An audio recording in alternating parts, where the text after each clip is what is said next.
Téléspectateurs, c'est Aline Teibarou avec le journal du 19 mai. Le Premier ministre Abiy Ahmed a officiellement lancé l'édition 2021 de l'initiative Green Legacy. L'Éthiopie a prévu de planter plus de 6 milliards de plants d'arbres à travers le pays et 1 milliard d'arbres dans ses pays voisins en cette saison des pluies. Metasabia Weldaraga et plus.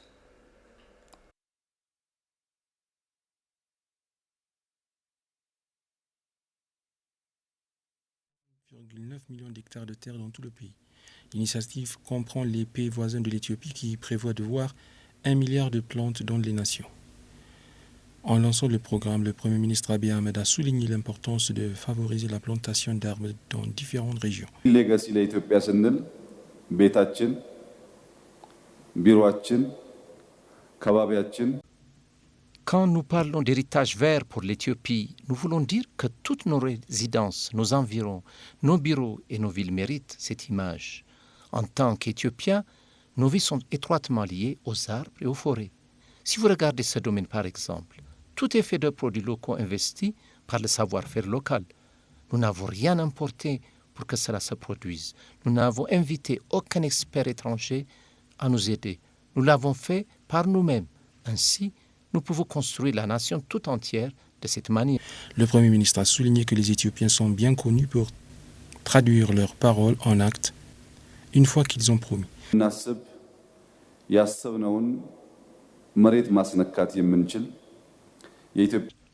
Ce que nous apprenons de ce projet intensifie la longue tradition de la culture éthiopienne. Si tous les Éthiopiens s'unissent et se rassemblent, ils atteignent leurs objectifs avec succès. Le Premier ministre a également exprimé la nécessité de planter des arbres pour résoudre divers conflits régionaux et mondiaux pour s'approprier les ressources naturelles. አብዛኛው ሊባል በሚችል ደረጃ ከተፈጥሮ ሀብት ቅርምት ጋር የሚያያዝ Les conflits que nous voyons dans le monde sont dus aux ressources naturelles. D'une manière ou d'une autre, les ressources naturelles sont à l'origine de conflits. Si nous voyons les conflits et les déplacements actuels en Éthiopie, il s'agit d'un conflit provoqué par des recours naturels. Le combat est de posséder une terre fertile. Donc, si nous développons toutes les régions de notre pays, nous pouvons minimiser les conflits. Planter des arbres est donc pour nous une question de vie ou de mort. Il appelle en outre tous les Éthiopiens à participer activement au 3e cycle de l'initiative de l'héritage vert, comme ils l'ont fait lors des 2 derniers cycles. Le Premier ministre Abiy Ahmed a déclaré que l'Éthiopie devrait se rendre compte que l'Éthiopie est un pays qui ne fera jamais de compromis pour sa dignité et son indépendance. Le Premier ministre a officiellement lancé le programme de la semaine éthiopienne qui se tiendra au Parc de l'Amitié. Tout le monde doit se rendre compte que l'Éthiopie est un grand pays qui ne fera jamais de compromis pour sa dignité et son indépendance, a-t-il déclaré. Selon l'ENA, l'Éthiopie est un jalon du pluralisme, un symbole de la fierté et de la liberté des Noirs. Il a décrit comme une terre aux nombreuses histoires et un patrimoine naturel unique. Par conséquent, le pays a tous ses profils et histoires, devrait connaître et comprendre le pays, a-t-il déclaré. Nous devons tous travailler ensemble pour une prospérité commune en développement et développons ensemble le potentiel de l'Éthiopie, a-t-il déclaré.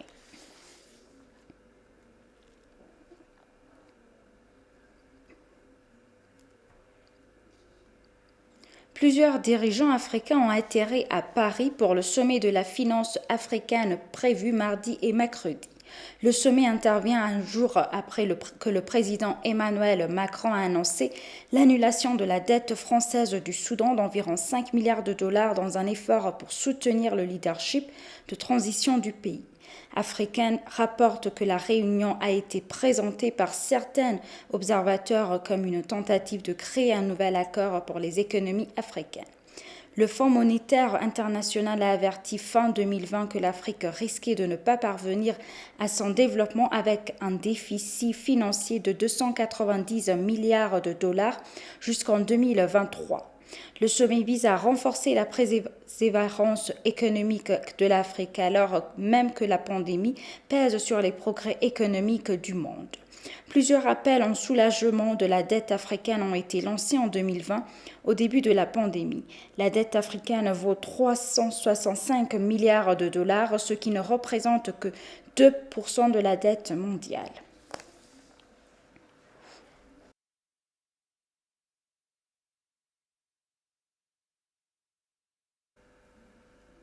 Le ministre des Finances de l'Éthiopie, Ahmed Shide, a rencontré le directeur général du Trésor, Emmanuel Moulin, au ministère de l'Économie et des Finances de la France.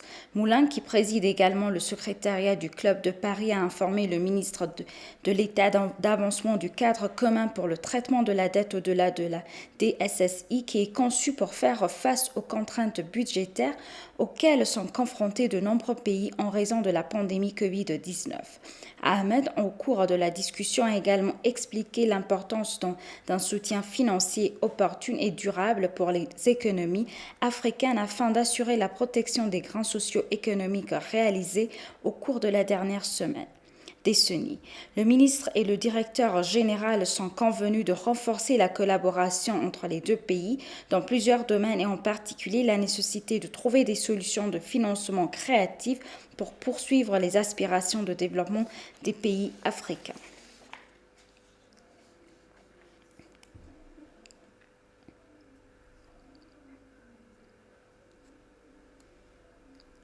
L'Éthiopie entreprend des activités diplomatiques fructueuses et efficaces pour promouvoir la construction du projet du Grand Barrage de la Renaissance éthiopienne. Le ministère des Affaires étrangères de l'Éthiopie et le Bureau du Conseil national pour la coordination de la participation du public à la construction du Grand Barrage ont organisé une discussion consultative avec les partis politiques de l'opposition en Éthiopie. Matasabia Weldaragay à plus. Les activités diplomatiques efficaces menées par le gouvernement éthiopien falsifient le mouvement obstiné et de suprématie de l'hôte de l'Égypte et du Soudan, a-t-on appris.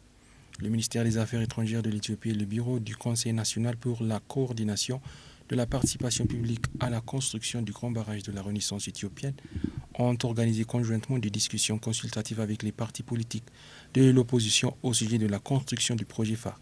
S'exprimant à cette occasion, le porte-parole du ministère des Affaires étrangères, Dina Mufti, a déclaré que l'Éthiopie entreprenait des activités diplomatiques efficaces pour résoudre le différend sous l'égide de l'Union africaine.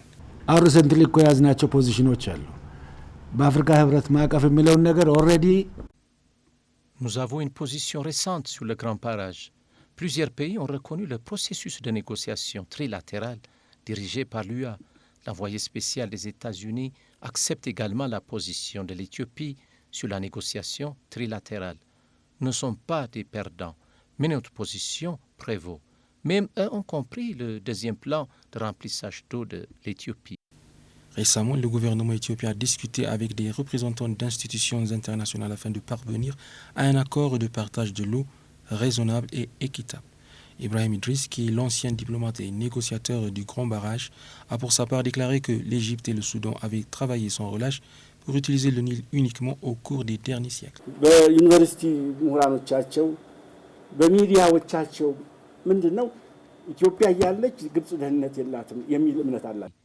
Ils ont également déclaré de capitaliser sur leur suprématie de l'eau. Ils travaillent également de manière agressive pour amplifier leur avantage en utilisant des institutions supérieures. L'Égypte vise à contrôler la suprématie de l'eau contre l'Éthiopie. Ils l'ont également indiqué dans leur politique. L'article 44 de la Constitution égyptienne de 2014 énonçait clairement la suprématie de l'eau du Nil. Selon Ibrahim, les pays riverains inférieurs ont approuvé constitutionnellement de préserver leurs droits historiques injustes d'utiliser la rivière Abay et de dépasser le droit d'eau de l'Éthiopie. Il a également déclaré que l'Égypte et le Soudan ne s'intéressaient pas principalement au Grand Barrage, mais l'utilisaient comme otage pour bloquer le droit de la nation d'utiliser ses propres ressources. Une coopération plus poussée est nécessaire pour falsifier les pratiques obstinées de l'Égypte et du Soudan en fournissant tout le soutien nécessaire à la finalisation du Grand Barrage, a-t-il été déclaré.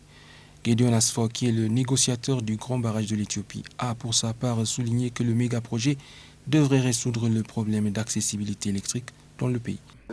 የኢትዮጵያ አሁን 73 ኪሎዋት አወር በነፍስ ወከፍ በአመት ነው የኢነርጂ ኮንሰምፕሽናችን። L'Éthiopie ne consomme que 73 kWh par an. Ce nombre monte, la moyenne de la consommation électrique plus élevée et plus faible. Mais chaque Égyptien consomme 1800 kWh par an. C'est la seule raison pour laquelle le gouvernement éthiopien construit le grand barrage.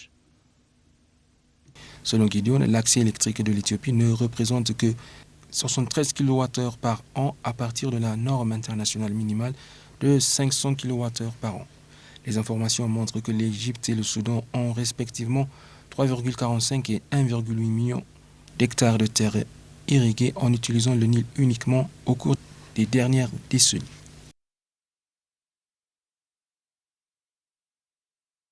Food and Drug Administration éthiopienne a inauguré un laboratoire alimentaire ultramoderne d'un coût de plus de 45 millions de birr pour surveiller la sécurité et la qualité des aliments. Le laboratoire serait capable de tester la sécurité de divers aliments et de vérifier leur qualité. Le ministre de la Santé, Dr Léa Taddese, qui était présente à la cérémonie de remise des diplômes, a déclaré que le renforcement des capacités du laboratoire est essentiel pour contrôler la sécurité et la qualité des aliments et maintenir la santé publique. Le laboratoire est d'une grande importance pour garantir la qualité et la sécurité des aliments fabriqués et transformés localement, a-t-elle déclaré. Le directeur général de la Food and Drug Administration éthiopienne, Hiran Gerber, a pour sa part déclaré que le laboratoire était utile pour vérifier la qualité et la sécurité des aliments dans le pays.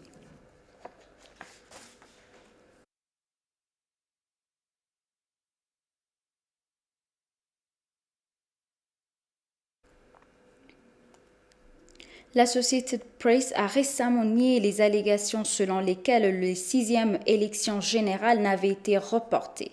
L'autorité éthiopienne des médias a publié une déclaration à ce sujet.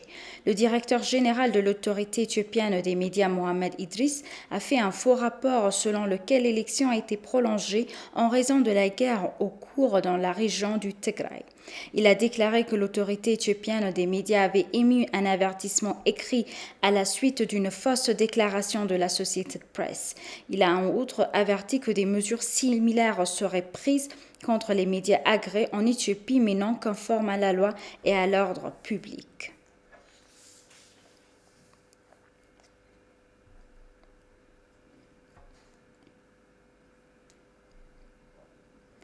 Et pour conclure le journal, la Commission électorale nationale d'Éthiopie a tenu une discussion avec les partis politiques sur les processus et la mise en œuvre de l'inscription des électeurs, les activités générales des opérations ainsi que les événements à venir.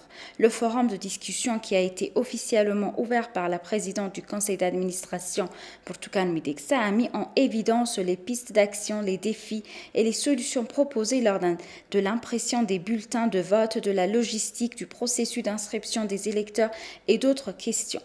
Les lacunes et les mesures prises concernant l'inscription des électeurs dans les copropriétés ont été expliquées par un membre du personnel de l'unité des opérations. Les participants ont apprécié les conclusions détaillées du Conseil et les solutions fournies. La présidente a répondu au référendum sur le Sud-Ouest, à l'étude présentée par Balderas pour la vraie démocratie et à d'autres questions. Bien que la présidente ait exprimé son appréciation pour l'étude de Balderas, les partis politiques ont déclaré que, étant donné que le Conseil a organisé des forums de consultation pour informer le processus d'élection, étape par étape, en s'attendant à ce que l'élection soit reportée dans une certaine mesure. Les partis qui ont appuyé la poussée le jour du scrutin et ont exprimé leur point de vue sur quelques considérations qu'il aimerait que le Conseil fasse.